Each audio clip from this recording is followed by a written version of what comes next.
வணக்கம். நம்மோட தொடர் எதிர்ப்புகளை மீறி எஸ்ஐஆர் பணிகள் தொடங்கிடுச்சு. மக்கள் நிறைய பேருக்கு எஸ்ஐஆர் பற்றி இன்னமும் முழுசா தெரியல.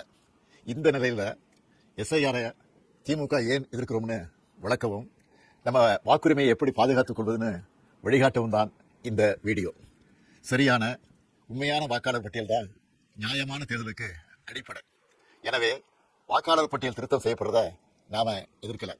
ஆனா போதுமான கால அவகாசம் தராம எலெக்ஷனுக்கு சில மாதங்களே இருக்கிற நிலையில இதை அவசரமாக செய்கிறது சரியா இருக்காது என்பதுதான் நம்முடைய நிலைப்பாடு.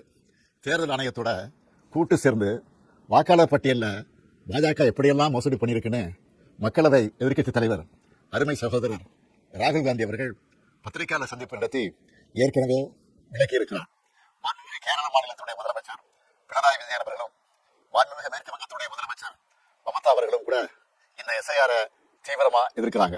நாமளும் எஸ்ஐஆர் அறிவிச்சப்பவே இது சதின்னு உணர்ந்து எதிர்த்தோம். கூட்டணி கட்சிகளோட கலந்து பேசணும். அனைத்து கட்சி கூட்டம் கூட்டி தீர்மானம் போட்டோம். உச்சநீதிமன்றத்தில் வழக்கு போட்டிருக்கிறோம். வர 11ஆம் தேதி எல்லா மாவட்ட தலைநகரங்களிலையும் மதச்சார்பற்ற முற்போக்கு கூட்டணி சார்பில் ஆர்ப்பாட்டங்களை அறிவிச்சிருக்கிறோம். அதுக்கு முன்னாடி எஸ்ஐஆருக்காக வழங்கப்படுகிற கணக்கீட்டு படிவத்திலேயே எத்தனை பிரச்சனைகள் குழப்பங்கள் இருக்குன்னு உங்களோடு பகிர்ந்துக்க நினைக்கிறேன். இதோ எனக்கு கூட இந்த எனுமரேஷன் ஃபாரம் கொடுத்துருக்குறாங்க. உங்களில் சில கையிலையும் இந்த ஃபாரம் என்னால் வந்து சேர்ந்துருக்கும். இதில் முதல்ல நம்மளோட விவரங்களை கேட்குறாங்க. அதுக்கு அடுத்தபடியா முந்தைய வாக்காளர் திருத்தப்பட்டியலில் உள்ள வாக்காளருடைய உறவினரின் பெயர் கேட்கப்பட்டிருக்கு. உறவினர்னா யாரு? அப்பாவா, அம்மாவா, அண்ணனா, தங்கையா, கணவனா, மனைவியா, பசங்களா, யாரு? எல்லாரும் தானே வாக்காளர் பட்டியல் இருப்பாங்க. இதுல ஏதாவது தெளிவு இருக்கா? வாக்காளருடைய உறவினர் பெயர்னு சொல்லப்பட்டிருக்கு. இப்படி இடத்துல முதல்ல பெயரும் பிறகு வாக்காளரின் புகைப்பட அடையாள அட்டை எண் என்றும் கேட்கப்பட்டிருக்கு. மூன்றாவதா மீண்டும் உறவினர் பெயர்னு கேட்கப்பட்டிருக்கு. முதல்ல யார் பேரை எழுதணும்? எந்த வாக்காளர் விண்ணப்பிக்கிறாரோ அவர் பேரா அல்லது உறவினர் பேரா? சின்ன தப்பு இருந்தா கூட தேர்தல் ஆணையம் அந்த படிவத்தை ஏத்துக்காம வாக்காளர் பட்டியலிருந்து பெயரை நீக்கிற ஆபத்தும் இருக்கு. நினைச்சு பார்க்கவே அச்சமா இருக்கு. நல்லா படிச்சு அறிவார்ந்த பெரும் பொறுப்புகள் இருக்கக்கூடியவங்க கூட இந்த கணக்கீட்டு படிவத்தை பார்த்தா அவங்களுக்கு தலை சுத்திடும். இந்த படிவத்தில் வாக்காளரோட புகைப்படத்தை அச்சிட்டு தற்போதைய புகைப்படத்தை ஒட்டணும்னு சொல்லப்பட்டிருக்கு. ஆனா மாநில தேர்தல் ஆணைய அதிகாரி என்ன சொல்லுகிறார்? உங்களுக்கு விருப்பம் இருந்தா ஒட்டலாம்னு அரசியல் கட்சிகள் கலந்துகிட்ட கூட்டத்தில் சொல்லி இருக்கிறார். இது இன்னொரு இடியாப்பு சிக்கல். ஒருவேளை போட்டோ ஒட்டலைன்னா என்ன நடக்கும்? வாக்குரிமை பறிக்கப்படுமா படாதா?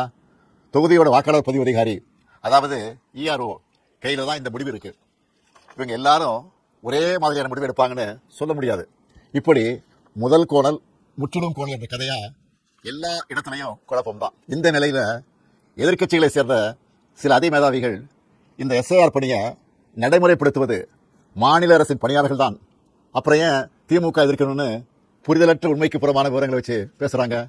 ஒரு பணியாளரை தேர்தல் ஆணையம் தன்னுடைய பணிக்காக எடுத்த நொடியிலிருந்து அவர் தேர்தல் ஆணையத்துக்கு கட்டுப்பட்டு தான் செயல்படுவாரை ஒழிய மாநில அரசோட கட்டுப்பாட்டில் இருக்க மாட்டார். மக்களை திசை திருப்பினா போதும்னு தவறான தகவலை பரப்பக்கூடாது. என்னத்தையாவது பொய்யா சொல்லி எஸ்ஐஆரை எப்படியாவது நடத்திடலாமா, ஏழை எளிய மக்களோட வாக்குரிமையை நீக்கிடலாமான்னு எதிர்க்கட்சிகள் நினைப்பது வேதனைக்குரியது.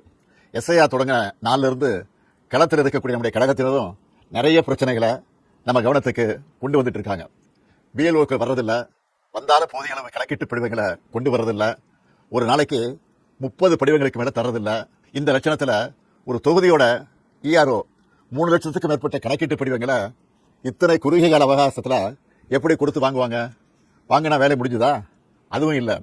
அதை கணினிமயமாக்கி ஒரு டிசம்பர் 7ஆம் தேதி வரைவு வாக்காளர் பட்டியலை வெளியிடணும். போற போக்க பார்த்தா எப்படி இதையெல்லாம் செஞ்சு முடிக்க போறாங்கன்னு தோணுது. திராவிட முன்னேற்ற கழகமும் கூட்டணி கட்சிகளும் தொடர்ந்து சொல்லிட்டு வருவது போல அதிக அளவிலான வாக்காளர்கள் நீக்கப்படுவாங்க நச்சம் இதன் மூலம் உறுதியாகுது. பிஎல்ஓக்கள் தன்னுடைய பணியை சரிவர செய்யலன்னா இந்த எஸ்ஐஆர் பணியே மொத்தமா பாதிப்பை சந்திக்கும். பிஎல்ஓக்களும் கட்சிகள் பிஎல்ஏ2க்களும் இணைந்து செயல்பட தேவையான எல்லாத்தையும் தேர்தல் ஆணையம் சொன்னாங்களே தவிர ஆனா அப்படி ஒரு சூழலை இதுவரை உருவாக்கவே இல்லை. திமுக பிஎல்ஏ2 தயாரா இருந்தாலும் கூட பல இடங்கள்ல பிஎல்ஓக்கள் வராம இருக்காங்க. இதையெல்லாம் மீறித்தான் நம்ம செயல் வீரர்கள் விழிப்பா செயல்பட்டு வராங்க. உங்களுடைய வாக்கு நீக்கப்படுமா என்று கேட்டால் அப்படி ஒரு அபாயம் நிச்சயம் இருக்கு இல்லைன்னு சொல்லிட முடியாது. அதை தடுக்கணும்னா உங்க பகுதிக்குரிய பிஎல்ஓ யாருன்னு கேட்டு அவர்கிட்ட இருந்து கணக்கீட்டு படிவத்தை வாங்கி சரியா நிரப்பி திரும்ப சமர்ப்பிக்கணும். அதுக்கான ஒப்புகை சீட்டையும் மறக்காம வாங்கணும். இதுதான் உங்களோட வாக்குரிமையை பாதுகாக்கும். வாக்குரிமை தான் ஜனநாயகத்தோட மறுக்க முடியாத அடிப்படையான உரிமை. தற்போதைய நிலையிலான எஸ்ஐஆர்ல ஒட்டுமொத்த தமிழ்நாட்டு மக்களோட வாக்குரிமைக்கும் ஏற்பட்டிருக்கக்கூடிய பாதிப்பு, இதை எதிர்கொள்ள திமுக சார்பில் உதவி மையம் அமைச்சிருக்கிறோம். இது திமுகவினருக்கு மட்டும் அமைச்சிருக்கக்கூடிய உதவி மையம் இல்லை, எல்லோருக்குமானது. அதனால கழக நிர்வாகிகள் மட்டும் இல்லாமல் எஸ்ஐஆரால் பாதிக்கப்படுற அனைத்து பொதுமக்களும் நாங்கள் அறிவிச்சிருக்கக்கூடிய 806542 200220 என்ற, மறுபடியும் சொல்றேன், 806542 200220 என்ற உதவி எண்ணை தொடர்பு கொண்டு உங்க சந்தேகங்களை தீர்த்துக்கலாம். உங்களுக்கு தேவையான வழிகாட்டுதல்களை பெறலாம். தமிழ்நாட்டு மக்களின் வாக்குரிமையை காக்க திமுக உங்க தோழனா துணை நிற்க தயாரா இருக்கு. நம்ம வாக்குரிமையை பறிக்கக்கூடிய ஆபத்து வாசல் தேடி வந்துருச்சு.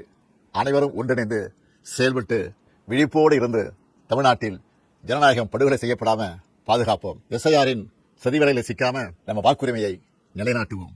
நன்றி.